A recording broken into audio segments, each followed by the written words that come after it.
Bien le Seigneur, je suis bel et bien votre serviteur, le pasteur Gérard Noutia. Nous voulons nous excuser pour ces, disons quoi, 17-20 minutes de retard, contrairement à l'heure à laquelle nous retrouvons jamais les mercredis pour nos enseignements hebdomadaires. Alors, je voudrais que tu me fasses une faveur, mon frère, ma soeur.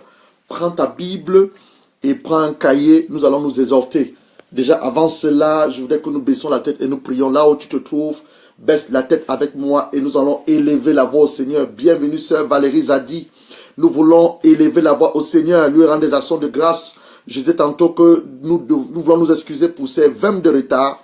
Nous avons l'habitude de nous connecter à 13h, mais là, il est 13h20. La Bible dit que on va dire que tout ce que Dieu fait est bon. C'est pas vrai. C'est pas que tout ce que Dieu fait est bon. Quand on est en retard, nous devons nous excuser. Nous avons accusé un moment de retard. Bienvenue, homme de Dieu, Guillaume Titi. Bienvenue, la servante éternelle, Vigilia Tchango. Bienvenue, ma fille, Zambia Merveille. Nous allons prier et nous allons nous exhorter. Nous allons prier, nous allons nous exhorter.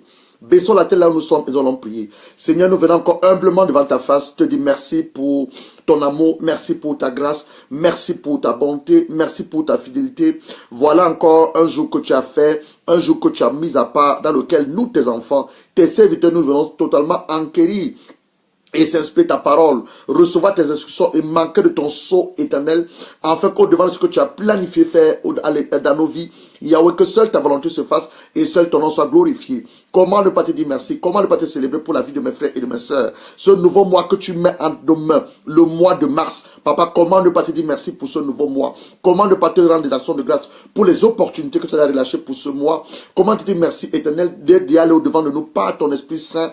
Seigneur Saint-Esprit, je vais encore une fois de plus disparaître afin que toi tu apparaisses. Et tu parles à ce peuple cher, tu parles à ce peuple glorieux, tu parles à ce peuple qui est le peuple de l'Éternel. Et que mon Dieu et mon roi, la vie de mes frères et de mes sœurs soit transformée, impactée, illuminée à la lumière des Saintes Écritures pour la seule gloire de ton Saint-Nom. C'est au nom de notre Seigneur Jésus-Christ que nous avons ainsi prié. Mon frère, ma sœur Daniel Simone, bienvenue mon frère et ma sœur. Voici un nouveau mois que le Père alors nous a accordé par sa grâce. Nous avons commencé l'année 2017, le mois de janvier, le mois de février et nous sommes au mois de mars. Je voulais justement que tu prends juste un seul moment. Ce soir, il sera 20h. Quand s'il te plaît, je te demande de te connecter à 20h. Nous allons posséder le mois de mars. Je pensais que nous allons le faire maintenant. Mais le Saint-Esprit, c'est lui qui conduit toutes choses. Le Saint-Esprit, c'est lui le conducteur en chef. Le Saint-Esprit, c'est notre directeur. Le Saint-Esprit, c'est lui qui nous inspire. Il m'a mené à parler de cette exhortation que nous allons maintenant partager ensemble. Mais ce soir, à 20h, je ne voudrais pas que tu manques. Nous allons posséder le mois de mars. Nous allons déclarer les choses. Alors comme des enfants de Dieu, les serviteurs de Dieu, et nous allons voir la gloire de notre Père. Mais avant cela, Dieu voudrait que nous exhortons au travers de sa parole. Mais avant que nous entrons dans ce moment d'exhortation, je voudrais que là où tu es, c'est vrai, nous ne sommes pas encore à 20h, mais nous sommes le 1er mars. Je voudrais seulement que tu acclames pour l'Éternel, acclame pour l'Éternel, acclame avec moi, acclame avec moi, acclame avec moi, acclame pour l'Éternel. Pourquoi tu acclames? Tu me poseras la question. Tu acclames parce que tu es en vie. Tu acclames parce que Dieu t'a renouvelé son souffle de vie. Tu acclames parce que Dieu t'a fait de nouveau la grâce de voir le mois de mars. Plusieurs sont morts au mois de janvier. Plusieurs sont morts au mois de février. Samedi dernier, on a enterré encore des hommes et des femmes. Ce matin, encore, si tu vas dans les hôpitaux, des hommes sont morts, des femmes sont morts, des enfants sont morts, ont été assassinés peut-être par la guerre. Mais à toi, Dieu a fait la grâce. Bienvenue, homme de Dieu, semblaté. Je disais au peuple de Dieu, aux enfants de Dieu, que Dieu nous a fait alors une grâce particulière. Nous sommes au mois de mars 2017. Ça met des acclamations à l'égard de notre Dieu. Ça met des actions de grâce à l'égard de notre Dieu. Ça met notre reconnaissance. Pas parce que nous sommes au mois de mars, qu'on doit le faire normal tous les jours. Mais le Saint-Esprit nous a instruit que chaque mois, notamment les mois de cette année 2017, nous devons nous rendre des actions de grâce. Donc je voudrais que là où tu es, avant que nous exhortons, acclame pour ton Père, acclame pour ton Seigneur, acclame pour ton Dieu. Acclame avec moi. Ton acclamation, en fait, c'est ton offrande que tu fais à l'égard de ton Dieu. Ton acclamation, c'est ton symbole, ton attitude de reconnaissance, ton attitude de vénération à l'égard de ce Dieu qui t'a encore une fois de plus témoigné son amour, témoigné sa bonté, sa fidélité. Tu es sur cette terre des vents. Tu n'es pas mort. Alors tu t'aimes, tu dis que quoi? Il n'a pas encore terminé avec ta vie. Acclamons pour ce Dieu. Acclamons pour ce Dieu. Là où tu es, acclame. Acclame pour l'Éternel. Acclame pour l'Éternel. Papa, je te dis merci. Commence à l'adorer maintenant. Je commence à l'adorer maintenant. Papa, je te dis merci pour ta grâce que tu nous as encore témoigné en ce jour. Je te dis merci pour ce nouveau mois. Je te dis merci pour ta fidélité. Je te dis merci pour ta bonté. Merci pour ta protection divine. Depuis le mois de janvier jusqu'à ce jour, tu nous as protégés. Tu nous as délivrés. Tu nous as épargnés des œuvres du monde des ténèbres. Tu nous as totalement donné la suprématie sur le diable et ses démons. Tu as totalement accordé la victoire sur la maladie. Tu nous as accordé la victoire sur l'échec. Accordé la victoire sur la pauvreté. Mon Dieu et mon nom, nous voulons te rendre des actions de grâce. Nous voulons seulement te célébrer. Nous voulons seulement t'adorer. Élève le nom de l'Éternel avec moi. Adore-le simplement. Rends les actions de grâce. Bénis son Saint-Nom. Magnifie-le. Exalte-le. Oui, Saint-Esprit, nous rendons des actions de grâce à notre Père. Nous voulons simplement l'élever. L'adorer, le Dieu Tout-Puissant. Reçois l'adoration. Reçois l'adoration. Reçois la louange. Reçois l'exaltation. À toi seul l'honneur. À toi seul la louange. L'exaltation, l'autorité, la sagesse, la puissance. Élevons-le, élevons-le, élevons-le. Adore ton Dieu pour la grâce qu'il te fait. Adore ton Dieu pour l'amour qui te témoigne. Adore ton Dieu pour la bonté qui t'a encore renouvelée, le souffle de vie que tu as. Tu n'es pas vivant de ta propre force, mais tu es vivant à cause de la grâce de Dieu. Oui, homme de Dieu, docteur Paul, nous sommes en train de rendre des actions de grâce à notre Père par rapport à ce nouveau mois de mars qui nous a accordé de voir au travers de sa grâce. Nous savons une chose, ce n'est pas par notre propre force, par notre propre volonté, mais c'est pas l'amour de notre Père, le produit de sa grâce, l'expression de son amour à notre égard, l'expression de sa fidélité à notre égard. Élevons-le simplement, acclamons pour lui, acclamons pour ce Dieu, acclamons pour ce Dieu, acclamons pour ce Dieu, acclamons pour ce Dieu, acclamons pour ce Dieu, acclamons pour ce Dieu. Rendons les actions de grâce, poussons des cris de joie, poussons des cris de joie, poussons des cris de joie. Poussons des cris de joie à l'égard de sa majesté, à l'égard de sa majesté, à l'égard du Dieu Tout-Puissant, à l'égard de le lion de la tribu de Juda, Alpha, Oméga, le commencement et la fin. C'est lui qui tient nos vies entre ses mains. Ce n'est pas l'économie, ce n'est pas le monde, ce n'est pas le système de ce monde, ce n'est pas le pays dans lequel nous vivons, mais c'est Dieu qui tient nos vies entre ses mains. C'est Dieu qui tient nos vies entre ses mains. Le diable n'a pas de pouvoir sur nos vies, les sorciers n'ont pas de pouvoir sur nos âmes, mais Dieu tient nos vies entre ses mains. Rendons-lui des actions de grâce, rendons-lui des actions de grâce, rendons-lui des actions de grâce. Élevons son Saint-Nom, magnifions son excellence, élevons sa majesté. Il est sa majesté, le roi des rois, l'Éternel des armées, le Dieu Tout-Puissant, le Jéhovah Shalom, Jéhovah Nissi, Jéhovah Rabbeinu, Jéhovah Makendeshe. Élevons-le, adorons-le, au nom puissant du Seigneur Jésus-Christ. Mon frère, ma soeur, je crois que tu es en train d'adorer ton Dieu comme je le fais. Je crois que tu es en train de pousser des cris de joie à son égard. Je crois que tu es en train de l'acclamer. Parce que ce Dieu pouvait t'ouvrir les yeux spirituels. Le Saint-Esprit pouvait t'ouvrir les yeux spirituels pour voir comment le diable, depuis le mois de janvier, a essayé de te manger à la sorcellerie. Pour voir comment les sorciers, depuis le mois de janvier jusqu'à ce que tu arrives au mois de mars, ils ont essayé de faire des tentations. Mets-la maintenant dans ton cœur. Amener ton épouse loin de toi. Amener ton mari loin de toi. Mais Dieu t'a protégé. Dieu t'a épargné. Tu serais en train de l'acclamer comme je le fais. Tu serais en train de l'élever comme je le fais. Acclamons ce Dieu. Acclamons ce Dieu. Ne l'acclame pas parce que tu le demandes. Mais acclame-le par la révélation que tu as de ton Dieu. Ne l'acclame pas parce que je le fais. Je le fais à cause de la révélation que j'ai de lui. Fais-le à cause de la révélation que tu as de lui. Si tu crois que tu ne vis pas tes propres forces, moi je sais une chose. Je ne vis pas par mes propres forces. Mais je vis au travers de sa grâce. C'est lui qui me soutient. C'est lui qui m'inspire, c'est lui qui me protège, c'est lui qui me délivre. Raison pour laquelle je l'acclame.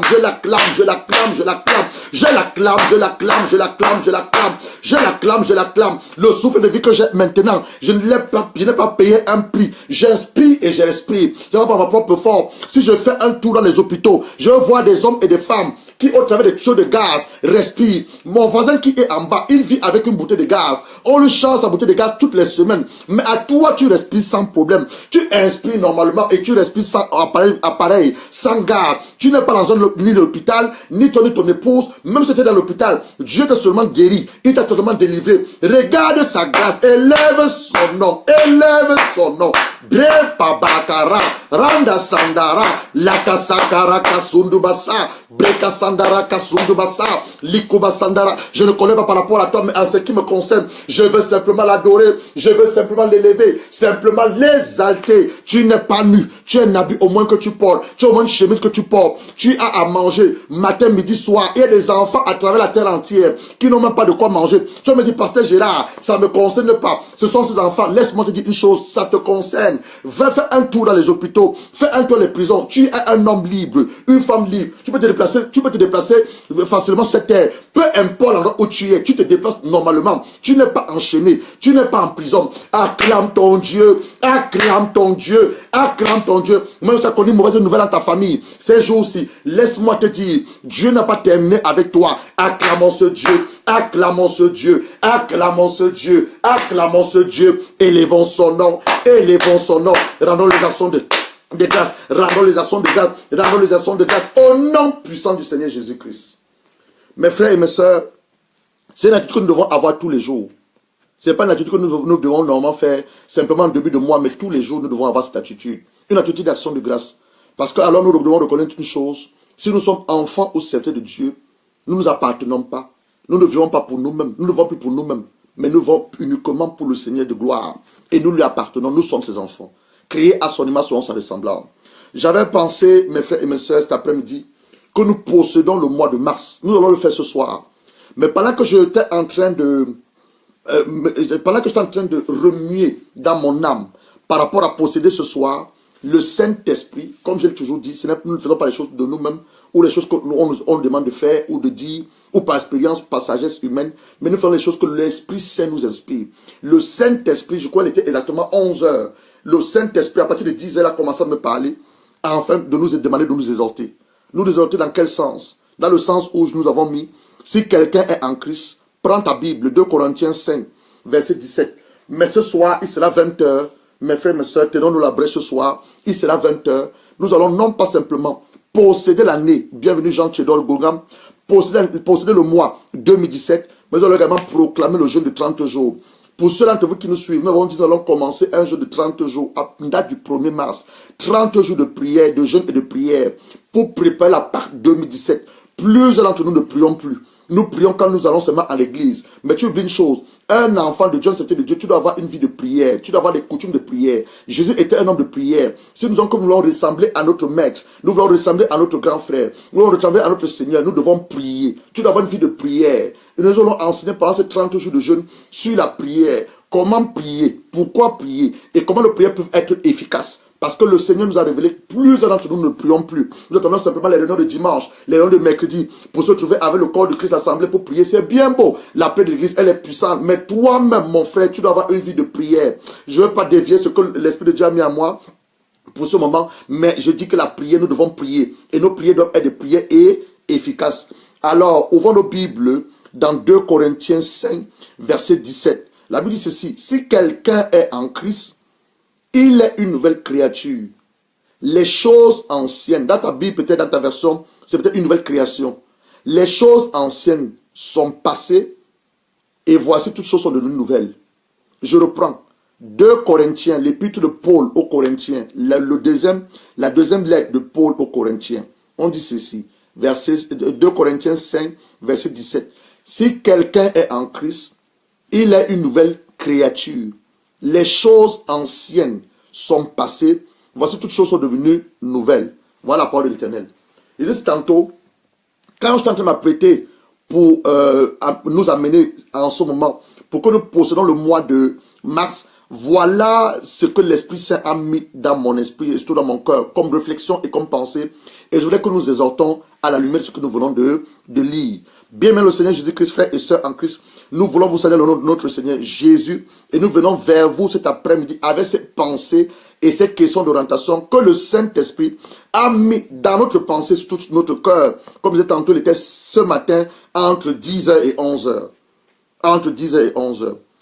Et le Saint-Esprit a commencé à nous dire ceci. Première orientation ou pensée, question de réflexion. 1. Notre problème n'est pas le diable. Quelqu'un me dira, ah, comment l'homme de Dieu peut le dire? Je dis ceci. Voilà ce que moi j'ai reçu du Saint-Esprit. Je vous partage, je vous donne fidèlement ceux qui sont là, les hommes de Dieu, docteur Paul, autres, ils me connaissent. Je vous donne exactement ce que le Saint-Esprit m'a donné. Notre problème d'enfants, il a dit ceci, les enfants de Dieu que nous sommes, les serviteurs de Dieu que nous sommes, notre problème de nos jours n'est pas le diable et ses démons. Ce n'est pas sans sous-estimer le diable. Ce n'est pas de dire que le diable n'est pas là. Ou le diable, ce que tu traverses comme difficulté, ce que tu vis à l'heure actuelle, n'est pas une réalité. Je dis simplement, voilà ce que moi j'ai reçu. Nous, enfants de Dieu, serviteurs de Dieu, notre problème de nos jours n'est pas le diable, ni ses démons, sans sous-estimer le diable ou la puissance du monde des ténèbres. Car, selon Jacques 4, verset 7, soumettez-vous à Dieu, restez au diable, il fera loin de vous. Plusieurs d'entre nous ne veulent plus se soumettre à Dieu. Comment donc le diable fera loin de nous? Je dis ceci. Voilà ce que l'Esprit Saint nous a instruit et nous a révélé. Que de nos jours, dans le monde dans lequel nous vivons, les pays dans lesquels nous vivons, les pays à système capitaliste, les pays à système, excusez-moi dans le terme, la loi de la jungle. C'est-à-dire que quand je parle de la loi de la jungle, le plus fort mange le plus faible. Les systèmes de ce monde. La Bible nous dit, nous sommes dans le monde, mais nous n'appartenons pas au monde. Nous appartenons au royaume du ciel. Nous sommes dans le monde, nous vivons dans le monde, mais nous n'appartenons pas au monde.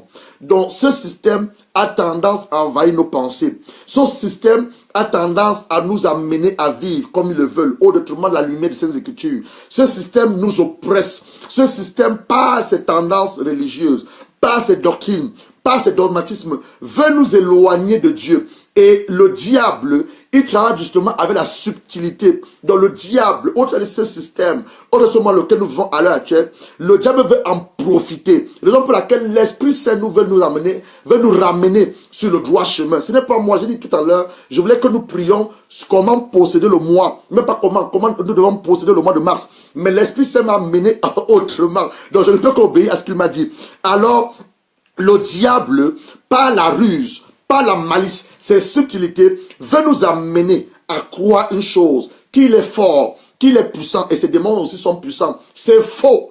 Le Saint-Esprit nous a dit ceci. Notre problème n'est pas le diable, ni ses démons. Notre problème, c'est nous-mêmes. C'est nous-mêmes. La Bible nous dit, si quelqu'un est en Christ, il est une nouvelle créature. Les choses anciennes sont passées, voici toutes choses sont devenues nouvelles. Je ne suis pas en train de dire que ce que tu connais comme difficulté à l'heure actuelle n'est pas une réalité. Je ne suis pas en train de le dire. Je ne suis pas en train de dire que peut-être ton enfant est malade, ta femme peut-être est malade, tu as perdu ton travail. Je ne suis pas en train de dire que ce n'est pas une vérité, ce n'est pas une réalité. C'est une réalité. Mais la vérité est contraire à la réalité que tu vis. Je ne sais pas, je crois quand même que vous me comprenez. Je ne parle pas des choses spirituelles. Je ne parle pas des choses charnelles. Je dis ceci. Ton mari peut être malade. Ta femme peut être malade. Toi-même, tu peux te presser par un démon. Je ne dis pas que ce n'est pas la réalité. C'est une réalité. Mais la vérité cachée derrière cette réalité est laquelle? Voilà là où nous allons. Et donc que plus d'entre nous ne veulent plus se soumettre. Nous ne voulons plus nous soumettre à Dieu. Nous demandons à Dieu sa puissance. Nous demandons à Dieu son onction. Nous demandons à Dieu ses biens, les miracles. Comment tu vas voir le miracle de Dieu? Son onction, sa puissance, son autorité, sa grâce. Tu ne te soumets pas à lui. Tu dois te soumettre à Dieu. Si nous reconnaissons que Dieu est notre maître, Dieu est notre Père, Dieu est notre Seigneur, Dieu est celui qui pourvoit à nos besoins, nous devons simplement faire quoi? Nous soumettre à lui. Je ne peux rien avoir d'un homme si je ne me soumets pas de lui. Je te prends un exemple maintenant, Chanel. Tu es un homme marié avec des enfants. Supposons que ton fils a faim. Il vient vers toi et te dit, papa, maman, j'ai faim. Est-ce que tu peux aller dans le frigo me servir? Quelle va est-ce que tu vas donner du n'importe quoi à ton fils? Tu vas demander à ton fils d'aller dans le frigo se servir. Je prends encore notre exemple. Tu as ta voiture que tu conduis. Ta femme est au travail. Elle t'appelle, chérie, viens me chercher, finis mon travail. Est-ce que tu vas aller chercher ta femme? Tu vas aller chercher ta femme. Parce que ta femme reconnaît ton autorité. Ta femme se soumet à ton autorité. Et ta femme, elle reconnaît quoi? Ce que tu es son mari. Alors, voilà Dieu qui nous dit ici que notre problème, par son Esprit Saint, de nos jours n'est plus le diable, ni ses démons. Sans ne pas sous-estimer que le diable est là. Que le diable est, je ne peux pas dire puissant, je ne sais pas, je ne connais pas le mot que je vais utiliser. Et ces démons sont là, ils nous oppressent. Je ne peux pas dire, ce n'est pas sans sous-estimer. Mais le Saint-Esprit nous dit ceci, nous ne voulons plus nous soumettre au Dieu que nous disons qu'il est notre Père. Plus d'entre nous ne voulons pas nous soumettre. D'autres vont même chercher la puissance dans le monde des ténèbres. Mon frère et ma soeur, c'est ton cas. Dieu te parle ce matin. Moi-même aussi, à moi-même, il me parle. par son Esprit Saint. Revenons à lui. Soumettons-nous à lui. Quand nous allons nous soumettre totalement, je ne te parle pas de te soumettre au travers de tes lèvres, je ne te parle pas de te soumettre au travers de ton âme, je ne te parle pas de te soumettre au travers de ton esprit, au travers de ta pensée et tout ton cœur. Quand nous allons nous soumettre totalement à notre Dieu, nous verrons non pas seulement sa puissance nous remplir, sa grâce sur la bonne nous va nous vivre, mais nous verrons le diable fuir. Il dit rester. Comment nous pouvons rester au diable si nous n'avons pas la présence de Dieu en nous? Comment nous pouvons rester au diable si sa grâce sur la bonne parole devant nous? Comment nous pouvons rester au diable si son onction n'est pas permanent avec nous? Comment nous pouvons rester au diable si le Saint-Esprit ne nous inspire pas? Si le Saint-Esprit ne nous remplit pas, comment allons-nous rester au diable? Nous ne pouvons rester au diable en nous soumettant à Dieu le Père, en demandant qu'il nous remplisse tous les jours, en implorant sa grâce, en demandant à son Esprit Saint de nous conduire, pas d'être conduit par nos pensées, conduit par ce que nous voyons, conduit par des hommes et des femmes, mais le Saint-Esprit doit nous conduire. Et alors, si nous le faisons de manière fidèle et sincère, alors le diable fuira loin de nous et nous verrons la gloire de Dieu. C'était la première réflexion. Deuxième réflexion, le manque d'ignorance. Beaucoup d'enfants de Dieu, j'ai les hommes de Dieu qui sont avec moi, manque d'ignorance. Selon Osée 4, verset 6, la Bible dit ceci: mon peuple périt par manque d'ignorance. Alors nous réclamons d'être des fils et des filles, des serviteurs du Dieu très haut. Mais est-ce que nous le connaissons même ce Dieu? Je te prends l'exemple. Toi qui m'écoutes maintenant, tu connais ton Dieu? Et tu connais ton Dieu? Tu as seulement entendu, ah, l'homme de Dieu, il est connecté. Je m'en vais écouter ce qu'il va dire. Mais Dieu veut que cette année, même pas cette année, Dieu veut que tous les jours, tu apprennes à le connaître. Apprends à le connaître. Pas seulement à le connaître au travers des messages que nous prêchons, au travers des vidéos que tu écoutes, que tu vois. Mais apprends-le surtout à le connaître au travers de sa parole. Comment toi qui es un homme, je prends encore le cas de mariage, tu es un homme marié, tu ne passes pas du temps avec ton épouse. Tu ne passes pas de temps avec ton époux. Tu dis que tu connais ton mari, tu ne le connais pas. Tu penses le connaître, mais tu ne le connais pas. Alors, la parole, nous ne prenons même plus plaisir à la parole de Dieu. Nous ne la lisons plus. Nous attendons simplement le dimanche pour venir à l'église pour lire. Non. Cette parole, tu la lis continuellement, journalement. Cette parole, tu la lis tous les jours. C'est la raison pour laquelle Jésus pouvait dire dans Jean 15, ouvre ta Bible dans Jean 15. J'aime beaucoup cet évangile de Jean, dans Jean 15. J'aime beaucoup Jean 15. Jean 15, j'aime beaucoup. Regardez ce qu'il va dire. Bienvenue, Espérance Faiseur, Bossis, mon frère. Soyez la bienvenue. Regardez ce qu'il va dire. Jean 15. Jean 15. Je lis à partir du premier verset. Le premier verset. Je suis le vrai cep et mon père est le vigneron. Tout sarment qui est en moi et qui ne porte pas de fruits, il le retranche. Et tout sarment qui porte de fruits, il les mord, afin qu'il porte encore de fruits. Déjà vous êtes purs, à cause de la parole que je vous ai annoncée. C'est là où ça commence, verset 4. Il dit demeurez en moi. Comment je peux demeurer en quelqu'un? Je n'ai plus l'exemple dans le cas du mariage. Tu es un homme marié, tu es une femme mariée, tu dis que tu connais ton mari, tu ne passes pas un temps avec ton mari, tu ne t'occupes pas de ton mari, tu ne passes pas du temps avec ta femme, tu ne t'occupes pas de ta femme, tu ne la sors pas, je ne sais pas, tu ne t'occupes pas d'elle, tu ne passes pas du temps avec elle, vous ne causez pas, vous ne communiquez pas. Comment tu peux dire que tu connais ta femme? Comment tu peux dire que tu connais ton mari? C'est la même chose que le Seigneur veut nous dire ici. Il dit demeurez en moi. Comment je peux demeurer dans le Seigneur?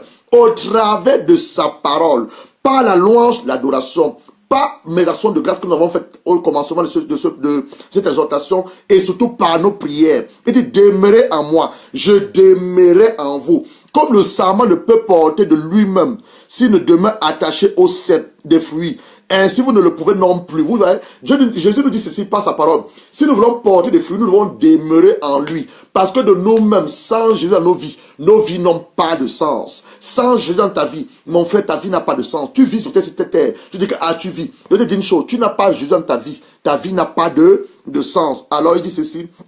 Celui qui demeure en moi et en qui je demeure. Donc, il y a une communion parfaite et excellente. Il dit que si nous demeurons en lui, et lui aussi demeure en nous, regardez ce qu'il dit, je suis le cep et vous les sarments, celui qui demeure en moi et en qui je demeure, porte de beaucoup de fruits, car sans moi, vous ne pouvez rien. Si quelqu'un ne demeure pas en moi, il est jeté dehors, comme le sarment, il sèche, puis on le ramasse les sarments, on le jette au feu, on les brûle, jusqu'au verset 7. Donc voilà, Jésus nous interpelle, il nous demande de demeurer en lui, par sa parole, afin que lui demeure aussi en nous. Il doit avoir une communion parfaite et excellente avec le Seigneur. C'est la même chose que le Seigneur attend, bienvenue Alain Noucha, c'est la même chose que le Seigneur attend dans un mariage. L'homme et la femme doivent être en communion perpétuelle. Ils doivent demeurer l'un et l'autre ensemble. Alors tu dois communiquer avec ton épouse, tu dois valoriser ton épouse doit te soumettre à toi, elle doit t'honorer, elle doit te respecter. Nous avons enseigné sur le mariage, la restauration du mariage. Nous avons encore 2 enseignements qui nous restent par rapport au pour clôturer cette série sur le mariage. Mais ce soir, nous sommes en train de nous exhorter. Donc, comment je peux dire que je connais quelqu'un, je l'aime, sans pourtant passer du temps avec cette personne? C'est faux ou sa parole.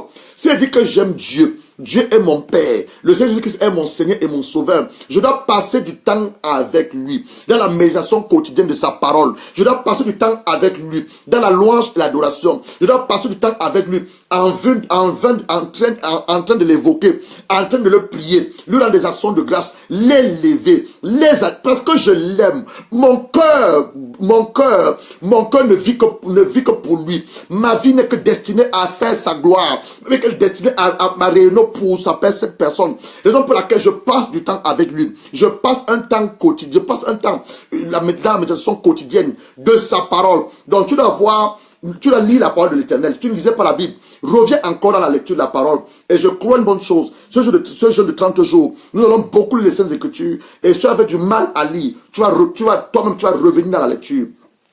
3e interpellation ou question d'observation. Je dis, nous sommes en train de nous exhorter le manque d'identité et la connaissance de l'héritage. Plusieurs enfants de Dieu ne connaissent pas leur identité. Tu peux avoir des enfants. Je te prends l'exemple, tu as des enfants. Oh, merci Saint-Esprit. L'Esprit de Dieu me parle par rapport à la parabole de l'enfant prodigue. Ouvrons nos Bibles ouvrons nos Bibles autant pour moi, l'enfant prodigue dans Luc. Alors, on a l'évangile selon Saint Luc. Le Saint-Esprit, oh, il est merveilleux. Il me parle de l'enfant prodigue. Vous voyez, comme je dis, ce n'est pas nous qui le faisons, mais c'est Dieu qui nous inspire. Regardez ceci. Je dis tantôt, plus d'entre nous manquent leur identité. La connaissance de leur héritage en Christ. On a un héritage. Tu sais que tu as un héritage, tu ne le sais pas. Tu as un héritage en Christ, mais tu ne le sais pas. Donc tu manques ton identité. Plusieurs s'identifient au travers du passeport qu'ils portent. C'est bien beau. Ton passeport, elle te sert comme document de voyage. D'ailleurs, on te dit quand on te donne le passeport que c'est un document de voyage. Mais ce passeport, on ne te donne pas droit au ciel. Le passeport que j'appelle le Seigneur Jésus-Christ, c'est ce qui te donne droit au ciel. Ce passeport ne va pas te servir au ciel. Mon frère et ma soeur, mets-toi ça dans ta pensée.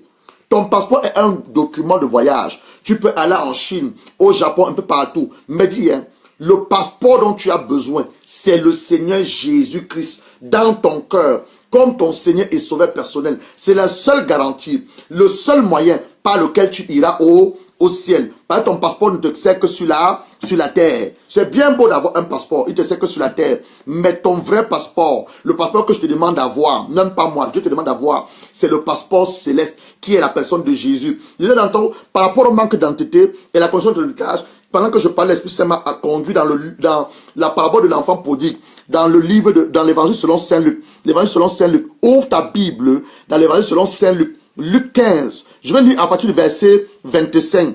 C'est la parabole d'un homme qui avait 2 enfants. En fait, cet homme dans cette parabole, c'est le Seigneur Jésus-Christ qui avait 2 enfants. Un va prendre l'héritage avant son temps à son père, va aller vivre avec les débauches, va perdre son héritage, va vouloir même manger la nourriture de pourceaux, personne ne va lui donner, mais il va rentrer en lui-même et revenir à la maison, dire à son père, j'ai péché contre toi, j'ai péché contre le ciel, je suis peut-être appelé ton fils, fais de moi ce que tu veux, et tu vas comme tes serviteurs. Et le père va embrasser son fils. Maintenant, regardez le deuxième enfant, Je parle du manque d'identité, le manque d'identité que nous avons. Deuxième enfant, on est au verset 15. Oh, le fils aîné, voilà le fils aîné, était dans le champ. Lorsqu'il revint s'approcher de la maison, il attendait la musique, les danses. Il appela un de ses serviteurs et lui demanda ce que c'était. Ce serviteur lui dit, ton frère est de retour. Ton père a tué le veau gras parce qu'il a trouvé en bonne santé. Il s'est mis en colère. Vous voyez, il s'est mis en colère. Et ne voulait pas entrer. Son père sortit le plat d'entrée, mais répondit à son père, voici à tant d'années que je te sers, sans avoir jamais transgressé tes ordres, et jamais tu n'as jamais donné un cheveu pour que je me réjouisse avec mes amis. Et quand ton fils est arrivé, celui qui a mangé tes biens avec des prostituées, c'est pour lui que tu as tué le veau gras. Mon enfant, regardez ce que son père lui dit, mon enfant, le manque d'identité. Vous voyez, je parlais de ça, l'Esprit Saint m'a envoyé là. Mon enfant, lui dit le père, tu es toujours avec moi.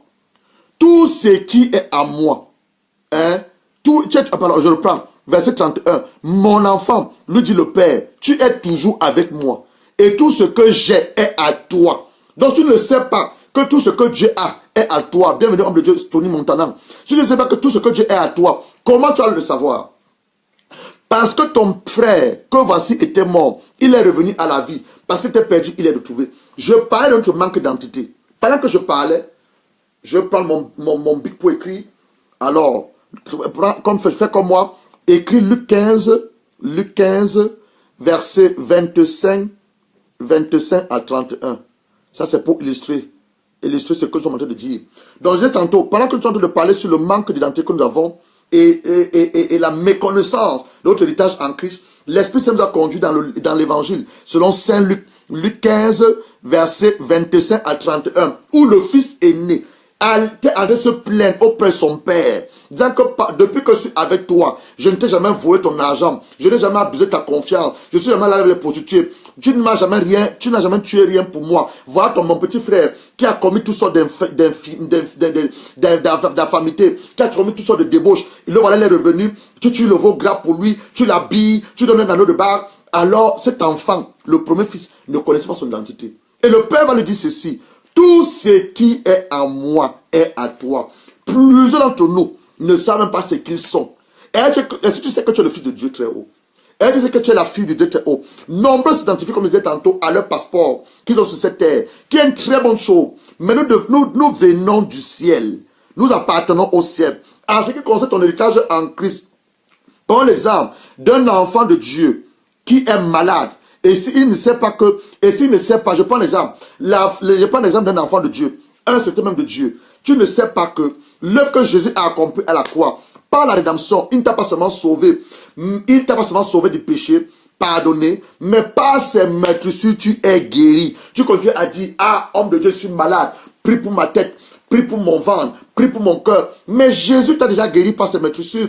La seule chose que tu dois faire, en tant que la santé divine est un de tes héritages en Christ, la seule chose que tu dois faire, tu dois seulement réclamer cela et posséder ton héritage en Christ. Tu dis: Seigneur, je réclame au travers de ce que tu as accompli à la croix, au travers de ce que tu as fait à la croix il y a plus de 2010 cette année, par tes meurtrissures tu m'as guéri. Je réclame ma guérison. Je possède par la foi. Tu réclames. Tu n'as pas besoin de prier. Tu réclames cela. Il y a beaucoup de choses pour lesquelles nous prions, nous ne devons même pas prier. Tu réclames, parce que ça fait partie de ton héritage. Et voilà ce que le Père a voulu dire à l'enfant prodigue, au grand frère l'enfant prodigue. Il a dit que tout ce qui est à moi est à toi. Tu as plein de choses que le Seigneur te dit dans sa parole, qui est comme ton héritage. Par exemple, je parle du domaine du mariage. Il a dit: Adam n'est pas bon pour que l'homme soit seul. L'homme doit se marier. Tous les jours, tu pries. Non, tu dois réclamer. Je réclame mon héritage en Christ par rapport à mon mariage. Je réclame mon héritage en Christ par rapport à l'or et l'argent. La Bible dit ceci: Jésus, le riche qu'il était, il s'est appauvri pour que moi je sois riche et une source de bénédiction. Donc nous réclamons cela et nous posons cela par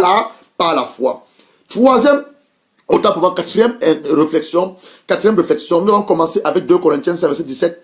Quatrième réflexion, la mauvaise perception que nous avons de nous-mêmes. Il dit ceci: la mauvaise perception que tu as de toi-même. On a dit dimanche dernier que tu es un champion. Tu es une championne. Mais fais attention à qui tu donnes tes oreilles. Parce que le monde te sollicite. Ta femme te sollicite. Tes enfants te sollicitent. Ton mari te sollicite. Ton travail te sollicite. Tes collègues même te sollicitent. Plusieurs voix te sollicitent. Mais la seule chose que tu dois savoir, celle qui te sollicite, c'est la voix du Saint-Esprit. Et sur la parole de Dieu. D'ailleurs, il dit que la mauvaise perception de soi-même. Proverbe 23, verset 7 dit ceci: car il est tel que sont les pensées dans son âme. En d'autres termes, tel tu penses, tel tu es. Car nos pensées sont importantes et attirent vers nous soit le positif comme le négatif. Je te prends encore un exemple. Un enfant de Dieu qui pense qu'il est maudit. Dites-moi, vous-même réfléchissez. Toi, tu es un enfant de Dieu, tu penses que tu es maudit. Tu es quel genre d'enfant de Dieu donc? Tu dis un enfant de Dieu qui pense qu'il est maudit. Un enfant de Dieu qui pense qu'il est le produit de l'échec. Rien de bon ne peut sortir de toi. Laisse-moi te dire une chose. Le diable n'a même plus besoin de t'attaquer. Le diable n'a même plus besoin de t'oppresser, ni ses démons. Parce que toi-même, autre de la mauvaise perception que tu as de ta personne, par ta pensée, tu as déjà fait quoi? Tu t'es mis dans une case et tu t'es fermé la case par une clé et tu l'as jeté. Le diable n'a plus besoin de t'attaquer, il n'a plus besoin de t'oppresser. Donc, qu'est-ce que tu as besoin de faire? Le diable n'a pas besoin de te combattre. Car tu penses, ce que tu penses va t'arriver. D'où le renouvellement de notre pensée, notre intelligence à la lumière de Sainte Écriture est très important. Romains 12. Nous sommes en train de nous exhorter, mes frères et mes sœurs, selon 2 Corinthiens 5, verset 17. Romains 12. Où tu as vu dans Romains 12? Romains 12. Romains 12. Romains 12. Verset 2. Ne vous conformez pas au siècle présent. Donc tout ce que tu vois à travers la terre entière, tu vas pas te conformer au siècle présent.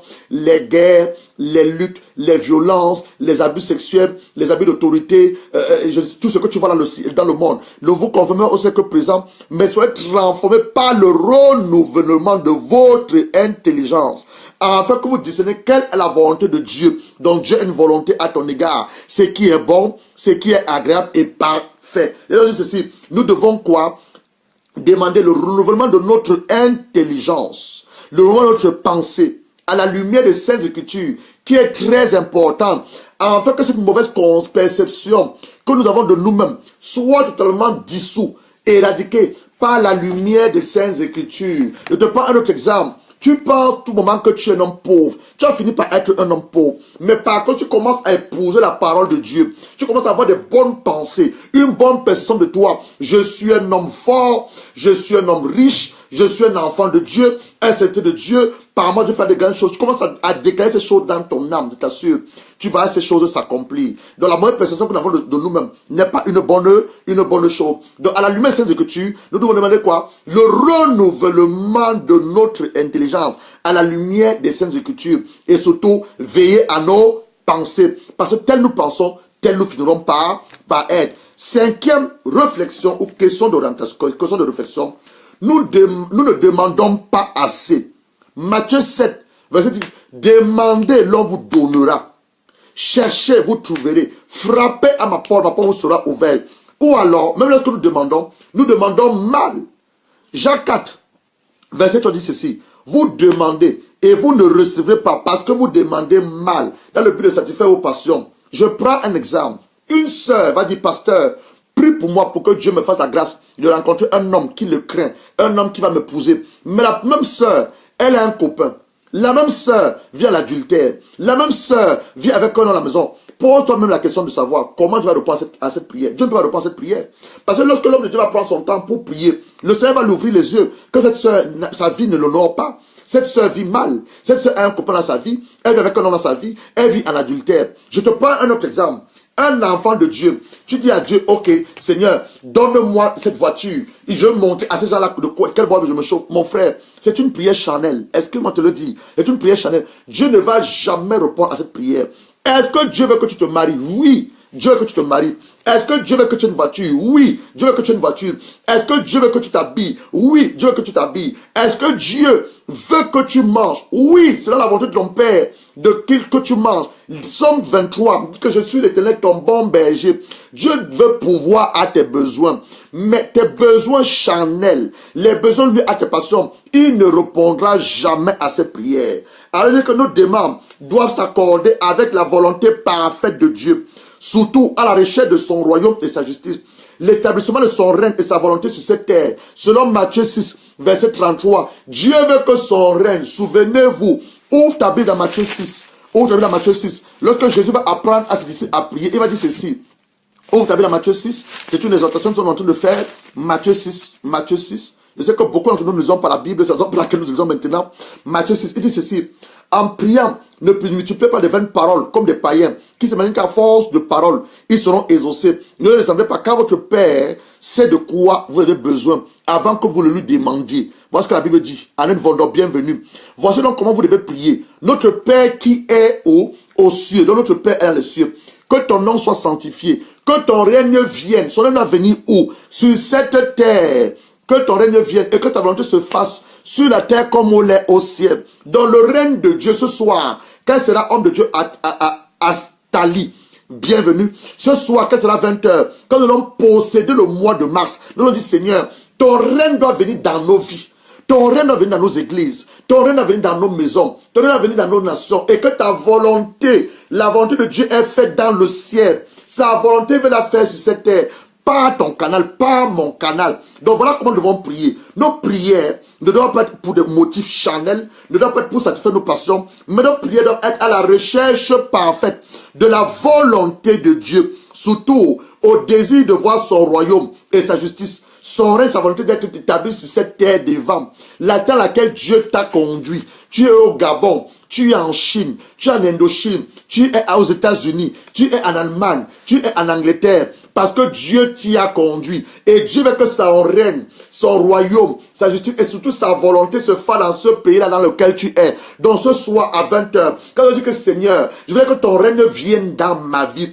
Tu vas aussi dire que ton règne vienne, la règne de Dieu vienne dans la vie dans laquelle tu te trouves. Le règne de Dieu vient le pays dans lequel tu te trouves. Sa volonté qui est faite au ciel, sa volonté doit se faire dans ton église, dans ta propre vie, la vie de ton épouse, la vie de tes enfants, la vie de ta femme, dans le pays dans lequel tu vis, la vie à laquelle le Seigneur t'a conduit, parce que tu y es, parce que le Seigneur t'y a conduit.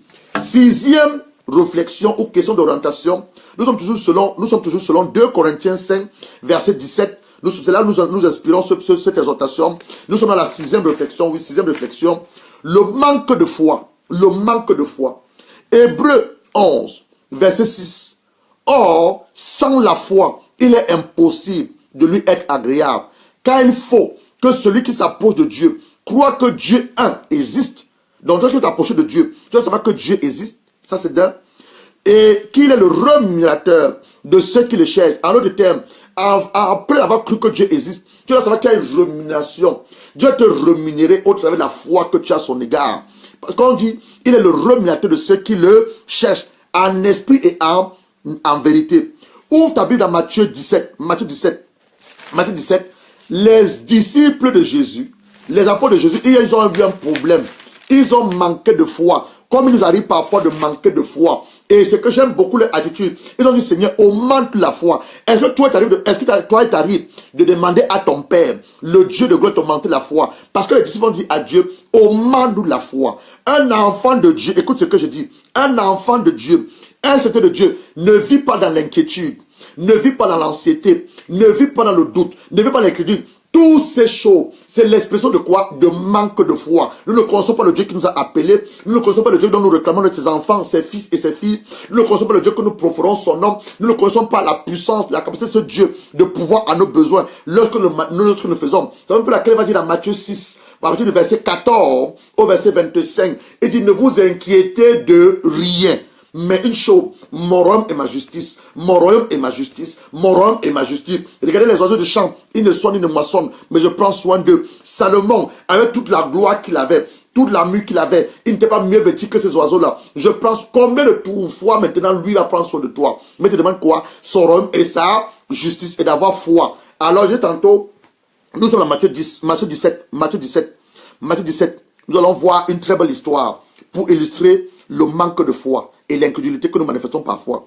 Matthieu 17, verset 10. Les disciples firent cette question. En fait, en d'autres termes, commençons au premier verset. Matthieu chapitre 17, parce qu'on va finir avec cela. Matthieu chapitre 17.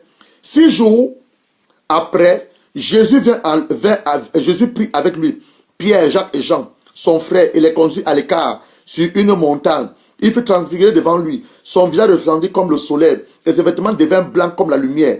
Et voici, Moïse et Élie leur apparurent, s'entretenant avec lui. Pierre prend la parole, dit à Jésus, Seigneur, il est bon que nous soyons ici. Si tu le veux, je te laisserai ici 3 tentes. Une pour toi, une pour Moïse et une pour Élie.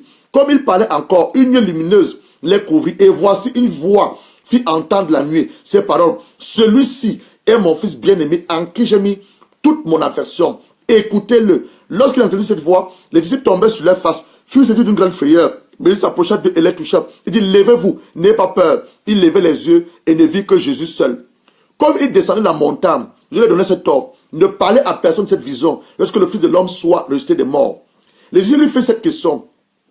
Pourquoi donc les scribes disent-ils qu'Élie doit venir premièrement? Il lui répondit, les disciples de Jésus, il lui répondit, il est vrai qu'Élie doit venir et établir toutes choses. Mais je vous dis que Élie est déjà venu. Ils n'ont pas reconnu. Ils l'ont traité comme ils l'ont voulu. De même, le Fils de l'homme souffra de leur part. Les disciples comprirent alors qu'il leur parlait de Jean-Baptiste. Lorsqu'il fut arrivé près de la foule, un homme vint. Regardez, ça commence là. Verset 14. Un homme vint, c'était au genou de Jésus et dit, Seigneur, aie pitié de mon fils qui est lunatique, qui souffre cruellement.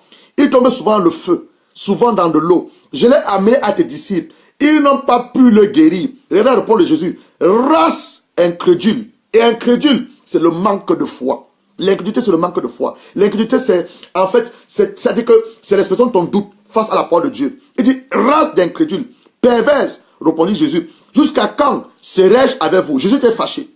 Jésus était fâché. Amenez-le-moi ici. Jésus lui dit, l'enfant fut, amenez-le-moi ici. Jésus parla sévèrement au démon qui sortit de lui. L'enfant fut guéri à l'heure même. Alors les disciples s'approchèrent de Jésus et lui dit en particulier, pourquoi n'avons pas pu chercher ce démon? Il dit ceci, la réponse, c'est à cause de votre incrédulité. Leur dit Jésus, je vous le dis, si vous avez de la foi, comme un grain de sénévé, vous direz à cette montagne, transporte-toi d'ici, là, elle se transportera. Rien ne vous serait impossible. Mais cette sorte de démon ne sort que par la prière et par le jeûne.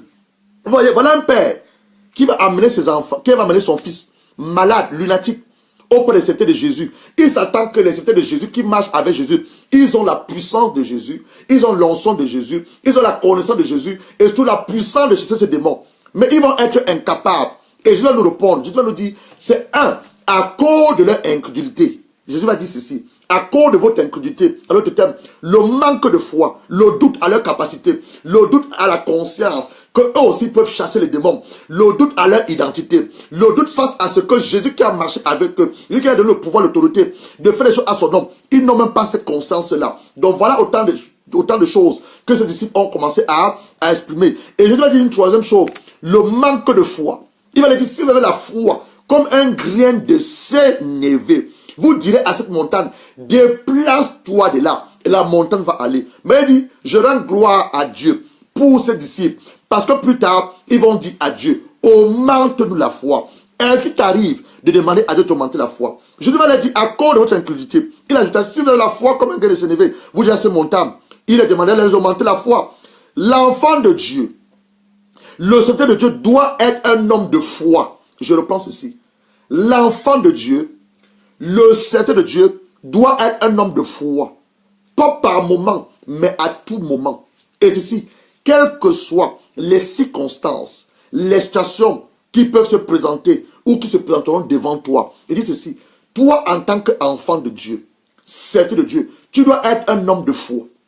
Rien ne résiste à un homme de foi. C'est pour laquelle Jésus pouvait dire, rien n'est impossible à celui qui croit. Croit à qui? À lui et à sa parole. Rien ne résiste à un homme de foi.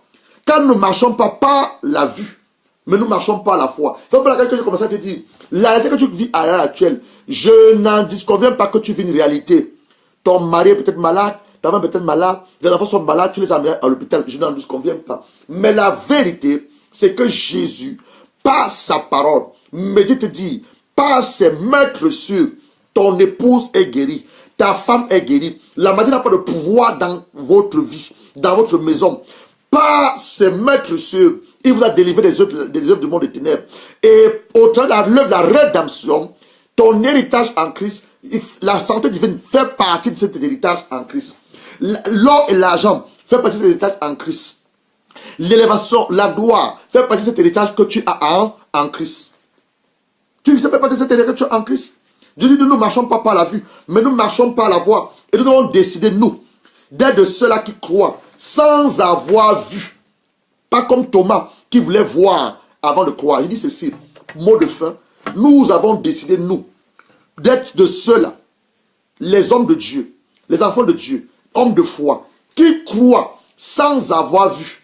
Pas comme Thomas qui voulait voir avant de croire. Je ne sais pas ce qu'il en est pour toi. Donc c'était une simple exhortation. Parce que ce soir, il sera 20 h. Nous allons posséder le mois de mars de manière prophétique. Nous allons appeler les choses à la manifestation physique. C'est la raison pour laquelle je crois que le Saint-Esprit, je lui rends des actions de grâce, il a inspiré cette exhortation pour nous préparer spirituellement.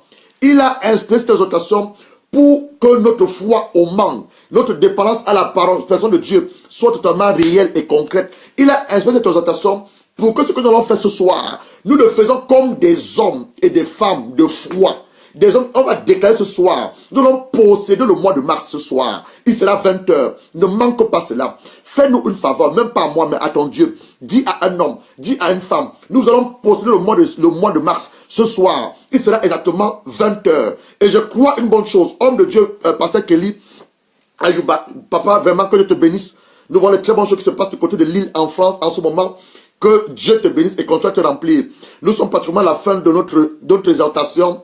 On en travaille sur 2 Corinthiens 5, verset 17. Tu auras l'occasion de revoir la vidéo parce qu'elle restera postée sur notre profil. Il est donc tantôt que nous allons posséder le mois de mars ce soir.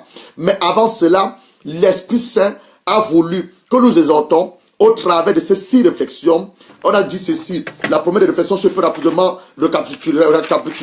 La première réflexion que nous avons dit, nous sommes dans un monde de consommation, un système capitaliste, ou alors, comme je l'ai dit, entre guillemets, la loi du plus fort. On dit alors la loi, c'est le système de la jungle maintenant. Le plus fort mange le plus faible. Et nous avons dit une chose. Nous sommes dans le monde, mais nous n'appartenons pas au monde. Nous ne dépendons pas des systèmes de ce monde. Nous ne dépendons pas de l'économie du monde. Mais nous dépendons de l'économie céleste. Parce que c'est là notre vraie patrie. On dit que les sujets de nos questions d'orientation et de réflexion, la première des choses, notre problème de nos jours, ce que le Saint-Esprit nous a inspiré, n'est pas le diable ou ses démons. Il dit ceci, c'est sans sous-estimer le diable et ses démons et leur activité satanique et diabolique. Ce n'est pas notre problème. Notre problème de nos jours, c'est nous voulons nous soumettre à Dieu. Nous avons lu Jacques 4, verset 7. Où la parole de Dieu nous dit, soumettez-vous à Dieu, laissez au diable, il fera loin de nous.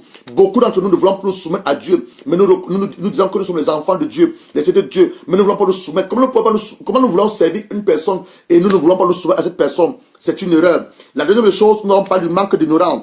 Plusieurs d'entre nous ne connaissent pas, sont ignorants des choses que Dieu a eu accompli par son Fils Jésus. Nous réclamons d'être les enfants de Dieu, les de Dieu, mais nous ne le connaissons pas. Nous ne passons pas le temps dans la prière. Nous ne passons pas le temps dans sa parole. Nous n'avons pas de communion parfaite avec lui. Nous sommes inspirés de Jean 15, versets 1 à 7. Troisième réflexion, nous avons parlé du manque d'identité. Et là, nous avons parlé du manque d'identité. L'Esprit Saint nous a inspiré, selon Luc 15, versets 25 à 31. Le grand fait l'enfant prodigue. Il était avec son père tous les jours. Mais c'est que ce que son père avait lui appartenait. Dans le manque de notre identité et la méconnaissance de notre héritage. Plus l'enfant de Dieu souffre, vit des vies d'échecs, des déchéances. Ce n'est pas la volonté de Dieu que tu vis une vie d'échec, une vie de déchéance. Tout simplement parce que tu ne connais pas ton identité et tu méconnais l'héritage que tu as en Christ. Tu as un héritage en Christ. Tu as plein de choses que Jésus a accomplies. Donc tu dois seulement les posséder, les réclamer et commander cela à la manifestation physique.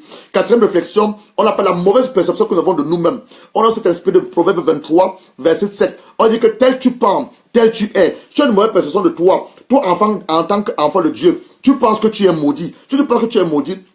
Là, on va te dire une chose, le diable n'a pas besoin de te presser. Tu penses que tu es le produit de l'échec, et le bon peut sortir de toi. Le diable n'a même pas besoin de te toucher. Parce que toi, dans ta propre pensée, tu te condamnes. Dans ta propre pensée, tu penses que tu n'es rien. Dans ta propre pensée, tu penses que alors rien de bon ne peut sortir de toi. Tu es donc quel genre d'enfant de Dieu? Non.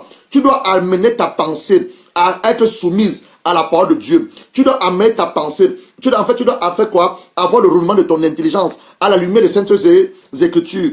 Quatrième réflexion, nous avons dit que nous ne demandons pas assez. Matthieu 7, verset 7 demande de demander.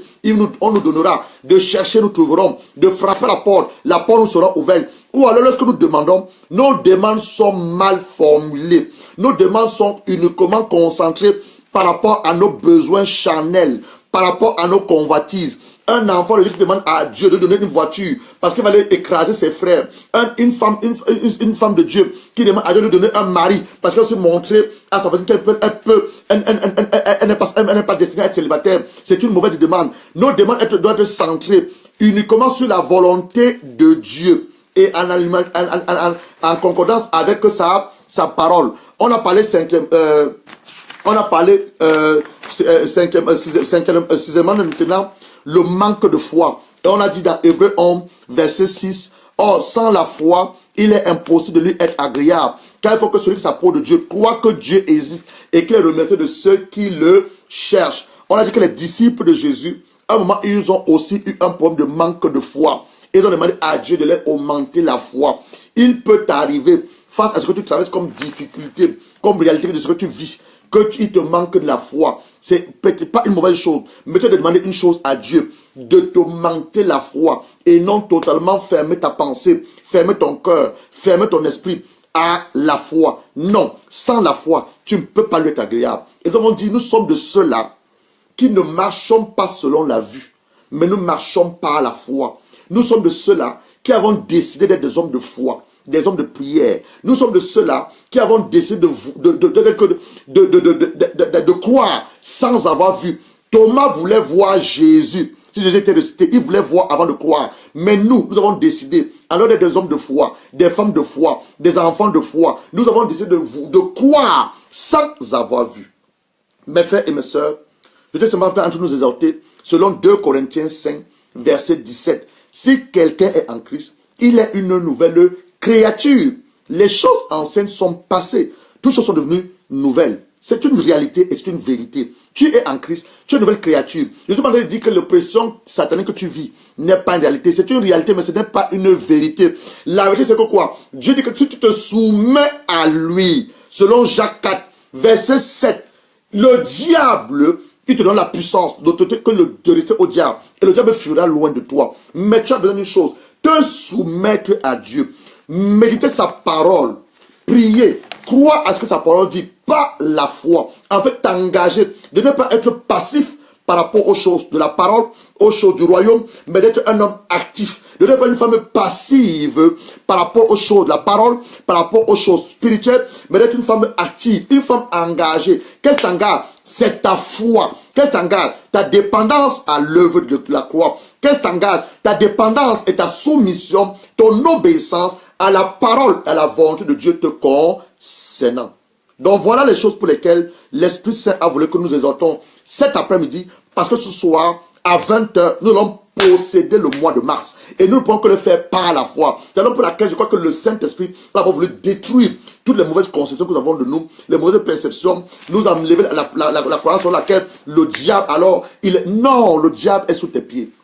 Le diable et ses démons sont sous tes pieds. La pauvreté, la maladie, tout ce que tu connais comme négatif sont sous tes pieds. Tu as droit à la santé divine. Tu as droit au bonheur. Tu as droit au mariage. Tu as droit aux enfants. Tu as droit de vivre une vie heureuse, une vie épanouie. Je vais te dire dans Jean 10, je suis venu afin que mes brebis aient la vie en abondance. Quand je parle d'abondance, tout y est compris. L'or, l'argent, le boursier du grain, tout y est compris. Il est venu afin que ces brebis que nous sommes, nous avons la vie en abondance, totalement tout inclus, tout inclus, tout inclus. Si nous ne vivons pas la vie en abondance, ce n'est pas la faute de Dieu. Si nous ne vivons pas la vie en abondance, c'est notre faute. C'est parce que nous ne posons pas suffisamment la parole de Dieu. Nous ne connaissons pas notre identité. Nous manquons d'ignorance. Nous ne connaissons pas l'héritage que nous avons en Christ. Comme nous l'avons dit tantôt. Nous demandons mal. Nous avons une mauvaise perception de nous-mêmes. Ce n'est pas la faute c'est la nôtre. Nous devons changer notre mentalité. Nous manquons la foi. Demandez à Dieu, augmente-moi la foi pour que je croie à ta parole. Augmente-moi la foi pour que je vive à l'alimentation de l'écriture. Accorde-moi la révélation de mon identité parfaite. Renouvelle mon intelligence. Renouvelle mon intelligence. Car le diable et ses démons sont sous mes pieds. Oui, ils sont sous nos pieds. Je ne dis pas qu'il n'est pas là. Il est là. Ces démons sont là. Mais Dieu dit, si nous soumettons à lui, le diable fuira loin de nous. Le combat n'est pas avec le diable. Le combat, c'est nous-mêmes. C'est nous-mêmes. Est-ce que tu crois seulement que tu es un enfant de Dieu? Est-ce que tu crois seulement que Dieu est ton Père? Est-ce que tu crois seulement que tu es un serviteur de Dieu, un servant de Dieu? Est-ce que tu crois seulement que tu as les capacités de faire tout ce que Dieu t'a demandé de faire? Est-ce que tu le crois? Il faut le croire. Il faut le croire. Parce que la seule chose que le Seigneur attend de nous, le Seigneur de gloire, c'est notre foi. Et la foi, c'est quoi? C'est une assurance totale à sa personne, à ses écritures. Ce qu'il attend de nous, c'est quoi? Notre dépendance totale à lui. Notre dépendance totale à lui. Il faut le croire. Il faut le croire. Nous avons décidé, quand je dis nous, je parle de ma femme, mes enfants, le ministère, et ceux qui nous suivent, nous avons décidé d'être des hommes de foi, des hommes qui croient sans avoir vu, et des hommes qui marchent par la vue, par la foi et non par la vue. La réalité est différente de la réalité. La réalité est différente de la vérité. La vérité, c'est la parole inspirée du Seigneur. La réalité, c'est ce que tu traverses comme situation, comme difficulté, comme frustration. C'est ça ta réalité. Mais la vérité, c'est la parole de mon Seigneur. Il dit, je puis tout par celui qui me fortifie. L'apôtre Paul, il avait une écharpe dans son pied. Mais il disait que je puis tout par celui qui me fortifie. Car quand je suis faible, c'est alors que je suis fort. Oh, Breka Sandara. Tu dois lire la parole de Dieu. Et tu dois prier selon la volonté du Seigneur. Donc ce soir, comme nous avons fait ce travail de cet après-midi, ce soir, à 20h, nous allons posséder le mois de mars. Nous allons parler au mois de mars de manière prophétique. Nous allons appeler les choses à l'existence. Dieu nous dit ceci, lui il appelle les choses qui n'existent pas à l'instant. Et si on dit le grand Dieu vit en nous, par son Esprit Saint, donc nous aussi, en tant que les petits dieux de cette terre, des représentants légaux de Dieu, nous devons appeler les choses de l'inexistence à l'existence. Nous devons commander aux choses en tant que des rois et des reines. Un roi commande, un roi déclare, une reine ordonne, un roi commande. Mais le président fait quoi? Le président promulgue, le président proclame la loi qui était votée dans le Parlement. Donc le président, tu es au-dessus d'un président, tu es au-dessus d'une reine. Toi qui m'écoutes, tu es le fils de Dieu très haut. Tu es le roi de l'éternel. Tu es sa reine. Tu es au-dessus de tous les présidents de cette terre, au-dessus de tous les rois de cette terre. Tu es au-dessus de, parce que tu es l'enfant de Dieu très haut. Tu es le roi, tu es le fils du Dieu très haut. Tu es le fils du roi des rois. Tu es dans la famille royale, le royaume de Dieu. Ça fait de toi quoi? Ça fait de toi un roi. Ça fait de toi quoi? Une reine. Et ton père est le roi des rois. Ça fait qu'on dit qu'il est le roi des rois. Parce que tu es un roi, tu es une reine. Et le roi commande. Le roi ordonne. Le roi déclare. Il décrète. Mais le président fait quoi? Le président promulgue une loi. Le président proclame une loi. Le Parlement ou le Sénat vote des lois. On le remet au président de la République. Lui le promulgue. Lui le proclame. Mais toi, en tant que roi et reine, tu déclares, tu décrètes et tu ordonnes et tu commandes. Donc ce soir, à 20 h, nous allons déclarer. Nous allons décréter. Nous allons commander et nous allons ordonner les choses. Nous allons appeler les choses au nom de notre Seigneur Jésus-Christ pour le mois de mars. Et nous verrons sa gloire.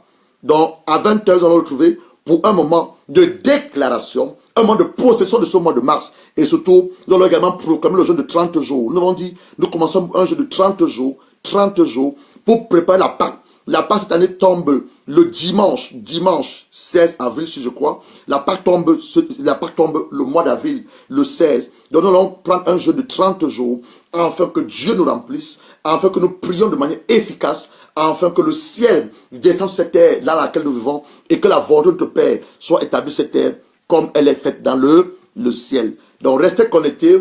Dieu vous aime, nous vous aimons. Nous sachons une chose, beaucoup d'entre vous ont des témoignages. Priez pour nous comme nous prions pour vous. Nous allons nous retrouver ce soir. Il sera 20 h, heure d'Angleterre, 21 h, heure de la France, 19 h, heure de l'Afrique du Sud. Je ne connais pas là où tu vis, quelle heure sera, mais sera 20 h, heure de l'Angleterre, 21 h, heure de la France, 19 h, heure de l'Afrique du Sud. Restez connectés. Que Dieu vous bénisse. Comme nous l'avons toujours dit, ne retournons pas la vérité captive. Cet enseignement t'a béni. Partage à un homme, partage à une femme. C'est une sémence que nous relâchons dans la vie des enfants de Dieu, dans le corps du Christ. Et Dieu nous fera beaucoup de bien. Nous voulons encore une fois de plus honorer les hommes de Dieu qui ont été avec nous. Plusieurs d'entre vous sont là encore. Les hommes de Dieu qui ont été avec nous. Vraiment que Dieu vous bénisse, que Dieu vous remplisse, que votre ministère trouve une expansion totale dans tous les domaines et que l'onction de Dieu se dégage davantage dans vos vies. Ce soir, comme nous l'avons déjà annoncé, nous allons posséder le mois de mars et nous allons surtout proclamer le jeûne de 30 jours que nous allons commencer pour préparer la Pâque 2017. J'étais votre serviteur, le pasteur Gérald Lucha. Que Dieu vous bénisse. Restez connectés. Bye.